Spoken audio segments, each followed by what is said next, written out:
mula sa unang aklat ng mga hari.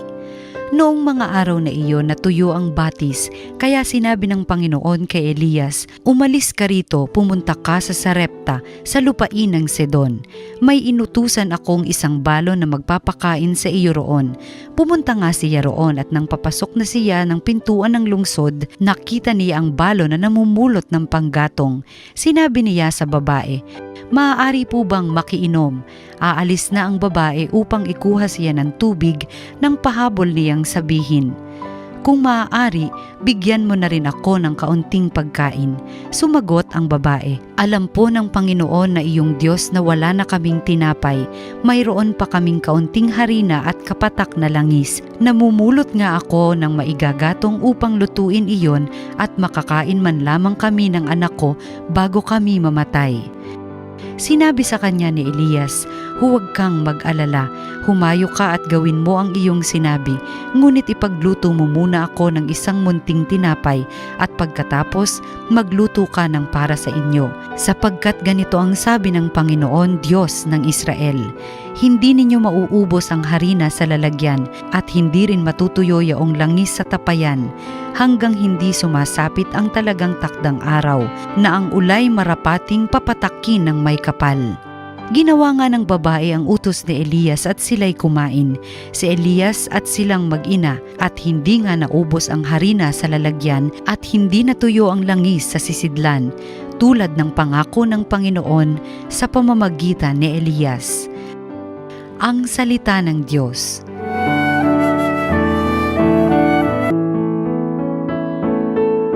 Poon sa may pasikatin, liwanag sa iyong piling.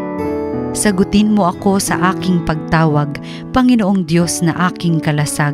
Ikaw na humango sa dusa ko't hirap, ngayoy pakinggan mo sa aking mahabag. Hanggang kailan pa kaya lilibakin niyong mga tao ang iyong alipin? Hanggang kailan pa nila iibigin ang walang halaga't pagsisinungaling? Poon sa may pasikatin, liwanag sa iyong piling. Dapat mapagkuro ninyo at malaman na mahal ng poon akong kanyang hirang. Dinirinig niya sa pananawagan, nagagalit ka man, sala ay iwasan. Sa loob ng silid, ikaw ay magnilay. Poon sa may pasikatin, liwanag sa iyong piling.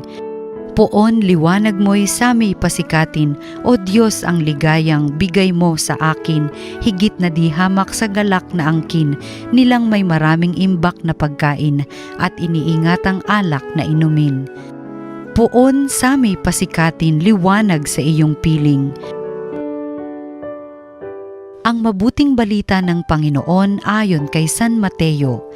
Noong panahong iyon, sinabi ni Jesus sa kanyang mga alagad, "Kayo'y asin sa sanlibutan.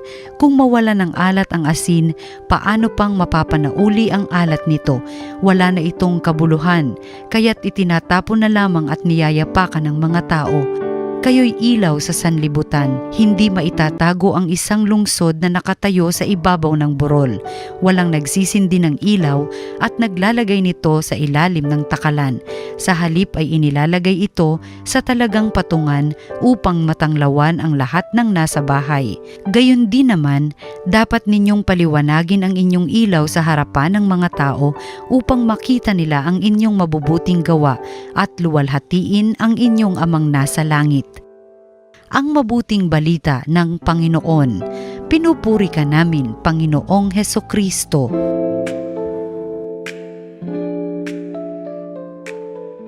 Magandang araw mga minamahal naming kapatid kay Jesus. Halina po't samahan natin ang isa't isang magnilay sa salita ng Diyos, salita ng buhay. Usapang totoong-totoo sa ating karanasan, mga minamahal kong kapatid. No? Minsan tinatanong rin natin, no? Aminin nyo man o hindi, naranasan nyo rin minsan na tingnan yung sarili ninyo. No? Silipin ang inyong schedule, no? Tingnan yung inyong lakas. At minsan nga, kahit yung pasensya natin, no? May isasabi natin, no? Said na. No? Said na hanggang hangganan itong lakas ko. Kapag tinatawag tayong maglingkod sa iba, no, sa mga panahong pakiramdam natin ay upos na tayo, ang una nating reaksyon ay isang matinding pag-aalinlangan. No? May pag-aatubili Nagtatago tayo dahil natatakot tayo na kung ipapamigay pa natin itong kaunting natitira sa atin, baka wala nang maibigay, baka hindi na sumapat para sa ating sarili. At ang karanasang ito ay hindi iba, no, sa karanasan sa unang pagbasa. Maganda na ipaalala po sa atin, no, ng mga pagbasa ngayong araw na ito, yung pagbibigay ng paanyaya kahit sa mga pagkakataong natatakot tayo. Na kapag inilapit daw natin ang ating pag-aalinlangan sa Diyos, no, sasalubungin tayo ng kanyang pagkalinga. At ang pagkalingang ito ay natural na aapaw tungo sa ating paglilingkod. When we bring even our reluctance to God, His providence will meet us. And that providence, dear friends, no, naturally overflows into service. Kaya, silipin natin ang unang pagbasa sa Aklat ng Mga Hari. Naroon yung balo sa Sarepta at sabi niya para bang tila nasa dulo na siya at hangganan ng kanyang pasensya. Kasi sa gitna ng matinding tagtuyot, nagtitipon siya ng mga patpat para sana magluto ng huling pagkain para sa kanyang sarili at dun sa anak niya, no, bago pa sila mamatay. Pero bigla namang sumulpot itong si Propeta Elias, no, tumihingi pa ng tinapay. Pero sa kanyang pag-aalinlangan, no, kaya rin natin siyang unawain. Nung sinabi niyang, wala akong nilutong tinapay. Mayroon lamang akong isang dakot na harina sa banga at kakaunting langis. Alam na alam po natin yung ganitong pakiramdam, no? Yung kulang na kulang. Pero dito rin, hinayaan ng Diyos na gamitin ang karanasang ito para ipaalala sa atin, no? Yung hindi nagmamaliw na biyaya ng Diyos. Isang mahalagang pong ehemplo, no, konkretong example, no. Isipin niyo po yung mga healthcare workers po natin, no, o kahit yung mga magulang. Minsan sa isang katatapos lang na araw, no, nakakapagod, nakakaubos ng lakas. Nung pag-uwi niya sa bahay, pagod na yan. Ngunit kahit sa pag-uwi niya, no, sasalubungin pa rin naman siya ng mga kapamilya niya, ng mga anak niya, ng lubos naman talagang nangangailangan, no? Pangangailangan sa atensyon, presensya, pasensya, no? Yung pakikinig sa kanilang mabigat na dinadala. At marahil ang unang reaksyon ng puso ay pag-aatubili. Pwedeng sabihin ng magulang o nung kahit nung mga lingkod natin, wala na akong maibibigay. Ngunit sinabi sa kanya ni Elias, no? At ito rin ay mensahe para sa ating lahat. Huwag kang matakot, hindi mauubusan ng harina ang banga. Hindi po hindi hiningi ng Diyos sa balo na magbigay mula sa kanyang kasaganaan. No? Tatandaan po natin ito. Hiniling niya na magtiwala ito kahit sa kabila ng kanyang kakapusan.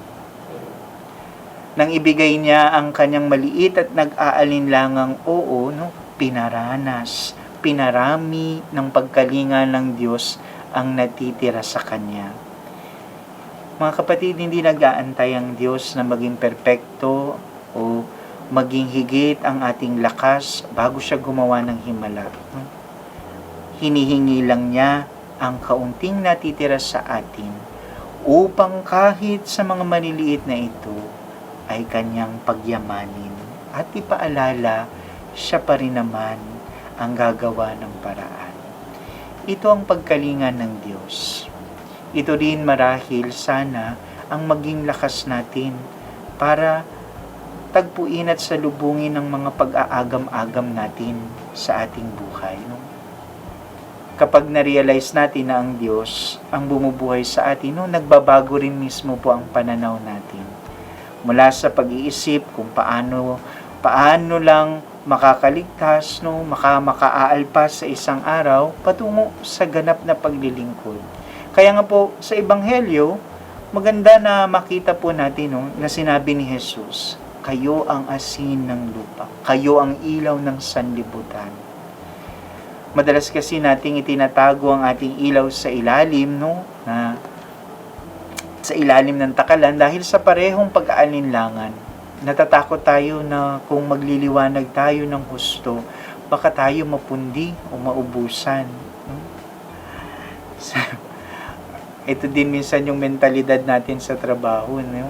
Ayaw na natin rin na higitan yung ating mga efforts kasi kadalasan kapag bibo ka, kapag magaling ka, papagawa sa iyo yung mas maraming bagay. No? Pero nakakaligtaan rin natin. No? Sabi doon, ang ilawan ay hindi lumilikha ng sarili nitong langis. Hawak lamang nito ang apoy. Ano po ang langis na nagpapanatili sa ningning ng ating ilaw? No? Ito yung walang hanggang pagkalinga ng Diyos. Dahil sa dulo ng lahat ng ito, siya naman ang nagbibigay ng biyaya. No? Dahil siya ang nagbibigay ng biyaya, sana malaya tayong maglingkod ng walang takot. No? Na hindi tayo matutuyot, na hindi tayo masasaid. Isang napakahalagang halimbawa na pwede po natin itong mailapat. No? Isipin po natin yung isang tao na nakaalpas sa isang masakit na karanasan, no? Ng pagdadalamhati o kahit sa paghihiwalay ng kanilang kaugnayan sa asawa. No? Natural lang na naisin niyang isara yung kanyang puso para protektahan yung sarili. Ngunit matapos ang maranasan ng tahimik na pag-aakay at kalinga ng Diyos, no? Nakaramdam siya ng isang banayad na hudyok na samahan at pakinggan yung isa pang taong nagdurusa din. Para bang nagiging ilaw rin siya sa isang madilim na silid para sa iba. Ginagawa niya ito hindi dahil superhero siya o dahil magaling siya, kung hindi dahil alam niya mismo ang nag-uumapaw na galak na mula sa Diyos. Hindi ito nauubos at nasasaid. Ito'y patuloy na bumubuhos. Mga minamahal naming kapatid, kung pakiramdam mo ngayon ay masyado ka ng pagod, no? Masyado ka ng said, na para bang wala ng laman ang iyong puso para sa paglilingkod, lakasan natin ang ating loob. Dalhin po natin ang ating mga sisidlan, ang ating mga banga sa altar ng Panginoon. Tagpuin natin ng Diyos. No? Itigil na natin ang pagtatago ng ating ilaw sa likod ng mga sisidlan upang mulit-muli tayong sumuong at magtiwala sa Diyos. Sa Diyos na sumusuporta sa atin, sa Diyos na siyang magpaparami ng ating oras at lakas para sa ating pagmamahal.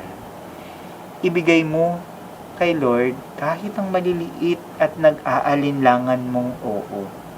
At tingnan mo kung paano niya gagawin ang mga ito, paano niya rin kakalingain at gagamitin para rin maging pagkalinga sa iba.